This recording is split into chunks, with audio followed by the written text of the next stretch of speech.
सरकारि फरायसालियावनो नांगौ बायदि फोरोंगिरि गैया। बे समाव मोनसे सोमोनांथाव खौरां। आथिखालाव सरकारा सोलोंथाइ बिथिङाव जौगानाय लाबोनो गोदान बिथांखि लादों, नाथाय फोरोंगिरिनि जेंनाखौ सुस्रांनो हायाखै। मिथिनो मोननाय बादिब्ला आसामनि दाब जायगायाव थानाय फरायसालिफोराव गोबां फोरोंगिरिफोरनि गोनांथि। बेबायदिनो मोनसे फोरमान नुजाथिदों बिश्वनाथ जिल्लायाव। बिश्वनाथ जिल्लानि सिङाव थानाय गहपुर हालामनि थाराइबारि गुदि फरायसालियाव नांगौ बायदि फोरोंगिरि गैया। नाथाय फरायसालिया गोबां बोसोर सिगांनो सरकारारि जानाय। मख'नांगोन दि बे थाराइबारि गुदि फरायसालिखौ थांनाय 1979 इं मायथाइयावनो गायसनदोंमोन आरो 1990 इं मायथाइयाव सोरखारजों गनायजानाय जादोंमोन। साननो गोनां बाथ्राया बेसोदि बेसेबा गोबावनिफ्रायनो सरकारजों सालायबोजानाय फरायसालियाव दिनैसिमबो नांगौ बायदि फोरोंगिरि गैया। दिनै बेखौनो थाराइबारि गुदि फरायसालियाव फरायसा फरायसुलिनि दिथागिरि आरो गामिनि रायजो राजाफ्रा खौरांनि गेजेरजों गोहोआव थानाय सरकारखौ सोंखारिदों।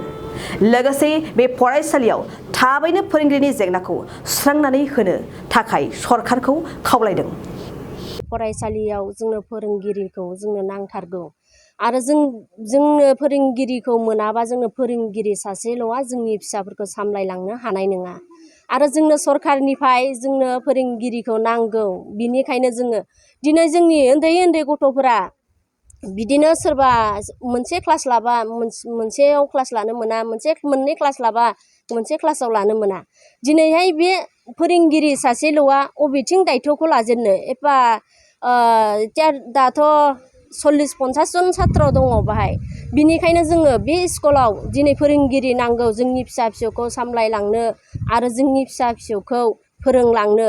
होमब्लासो जोंनि फिसा फिसौआ रोंलांबासो जोंनि गोसोआबो गोजोनगोन आरो जोंनि फिसाफोरा सरकारि स्कुलावनो रोंदों मादों होननानै जोंहाबो मोनसे साननाय फैगोन आरो जोंनि दुखुआबो खारगोन। बिनिखायनो जों दिनै फोरोंगिरि सासेल'जों फिसा फिसौआ बोरै रोंलांगोन आरो बोरै बुजिगोन आरो बोरैहाय मा जालांबावगोन होननानै जोङो सानो। जों गोसो सिङाव साननानै थायो, नाथाय जों बेबायदि बुंफुंनो हायाखैमोन। आरो जोंनि बे स्कुलावबो बेबायदि फैनानै जोंनाव होफैनाय मानसिफोरबो गैयामोन। जों दिनैनि दिनाव जोंखौ सासे सानैबाबो ओरैबायदि माबायदि स्कुला सोलिदों होनना सोंनायलाय जों दिनैहाय बे स्कुलखौनो ओरैबायदि सोलोंदों, ओरैबायदि सोलिलांदों होननानै जोङो फोरमायदों। फोरमायनायजों लोगोसे दिनै हफुंनाय जादों। जों बिनिखौनो जोङो एसे जि फंसे फंनै हायो जोङो फोरमायथिहरनाय जादों। दा जोङो सरकारनिफ्राय हायोमोन, नाथाय जोंनि बर' स्कुलाव छात्रफोर बुरजाबाबो मास्टारफोरखौनो हगार हरनो नागिरा आरो हरनोनो नागिरा। दिनैसिम बे स्कुलाव सासे सानै मास्टारजोंनो अनेक छात्र फरायनानै थांबाय। अब्लाबो सिगां जि थांबाय दाबो छात्रफ्राथ' बांनायनिफ्राय बांगासिनो, बांदोंबो आरो बिराद गोनांबो जादों। अब्लाबो एबारनि जोंनि बे फिसा फिसौफोरखौ सामलायलांनो थाखाय फोरोंलांनो थाखाय जोंनो फोरोंगिरिखौ नांथारगौ। दिनैनि जोंनि फिसा फिसौफोरखौ जोङो मोजाङै बे स्कुलाव सरकारि स्कुल दं होननानै जों हगारनायाव जुदि सरकारनि मानसिफ्रा जुदि दायथ' लायाबा आरो जोंनि बे फरायसालिया बोरैहाय देरलांगोन? आरो जों बे मोनखानाय फरायसालि, सरकारनि फरायसालि, बेयावनो जों गायसननानै दोनखानाय स्कुलखौ जों बोरै बुथारगोन? जों बोरै फोथांगोन? जोंबो बेफोरखौ सानदों। दिनै जों सरकारि स्कुल दं होननानै जों गरिब मानसिफ्रासो हगार हरदों। जोंहा साख्रि बाख्रि गैया। जों फिसा फिसौखौ प्राइभेट स्कुलाव सरकारनि मानसिफ्रा जुदि दायथ' लायाबा आरो जोंनि बे फरायसालिया बोरैहाय देरलांगोन? आरो जों बे मोनखानाय फरायसालि, सरकारनि फरायसालि, बेयावनो जों गायसननानै दोनखानाय स्कुलखौ जों बोरै बुथारगोन? जों बोरै फोथांगोन? जोंबो बेफोरखौ सानदों। दिनै जों सरकारि स्कुल दं होननानै जों गरिब मानसिफ्रासो हगार हरदों। जोंहा साख्रि बाख्रि गैया। जों फिसा फिसौखौ प्राइभेट स्कुलाव थाखा फैसा होनानै फोरोंनो जोंनाव जेबो मोन्थाय गैया। जों हाया, जोंनाव साख्रि बाख्रि गैया। जों खेथि बाथि खालामनानै जानाय। जोंनि फिसाफ्रा जि एसे हायो जों सरकारि स्कुलावनो जों फोरोंगोन आरो फोलावगोन। आरो जोंनो सरकारि स्कुलखौ सामलायलांनो थाखाय, फोरोंलांनो थाखाय, बे छात्रफोरखौ जोंनो फोरोंनो थाखाय, फेदेरलांनो फोलावलांनो थाखाय जोंनो फोरोंगिरि बे स्कुलाव नांगौ। थाराइबारि गुदि स्कुल आरो फरायसालियाव जोंनो फोरोंगिरि नांथारगौ।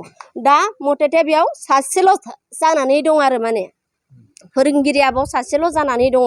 बिनिखायनो जोंनो सानै फोरोंगिरि नांगौ होननानै जोङो सरकारनिफ्राय बुंहरनाय जादों आरो थिसनहरनाय जादों आरो जेरैखि जायाबाबो जोंनो नांथारगोन आरो जोंनो बेखिनिखौ जोंनो फोरोंगिरि हराबा आरो बे स्कुला ओरैनो थैनानै थांगोन आरो जोङो सरकारनि स्कुल दं होननानै सरकारि स्कुलाव सोदों जों बे स्कुलखौ फोथैनो सानाखै बेनिखायनो जोंनो फोरोंगिरिखौ थाब नांगौ आं एसेखौनो बुंनानै दोनथ'नाय जाबाय।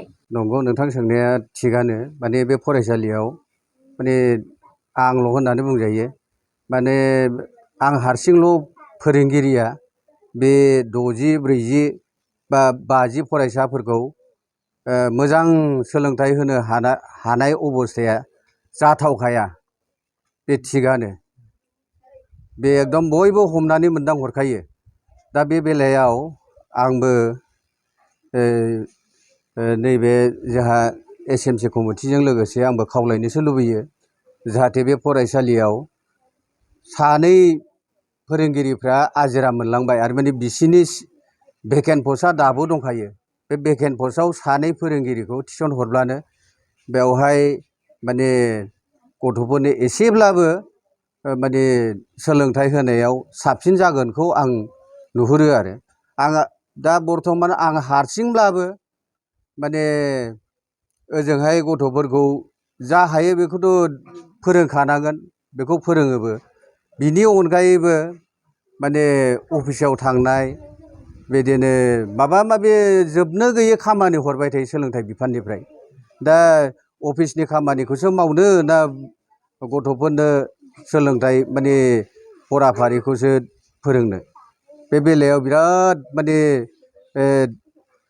आख' फाख' जाबाय थायो आरो माने गथ'फोरखौबो ओरैनो लेंहरनानै माने फोरोङालासिनोबो दोनजाया आरो अफिसनि खामानिखौबो मावालासिनोबो थानो हाया माने बिराद माने प्रब्लेमाव गोलैनानै दं आरो दा बेखायनो दा आंनि आंनिफ्रायथ' माने नैबे फरायसालियावल' नङा थारायबारि गुदि फरायसालियावल' नङा माने सिंगेल फोरोंगिरिया जोंनि बर' मिडियाम सा ओनसोल बर' जायगा बर' मिडियाम स्कुलफ्राव फ्राय माने अबेबा जिर'आनो जानानै दं ओमफ्राय फ्राय माने सासेल' जानानै दं दा बे बेलायाव सरकारखौ आं खावलायनो सानो जिर' जानायावथ' नांखागोन आरो सासेल' फोरोंगिरियावबो माने सानै साथाम थिसन हरजानायखौ आङो लुबैयो आरो खावलायो आरो थिसन हरनायखौ।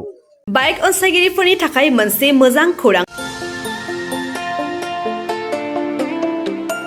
Kokrajhar GD road axis bank साखाथियाव थानाय दावहारु अट' एजेन्सिया नोंथांमोननि थाखाय लाबोदों दामाका स्पेशल अफार।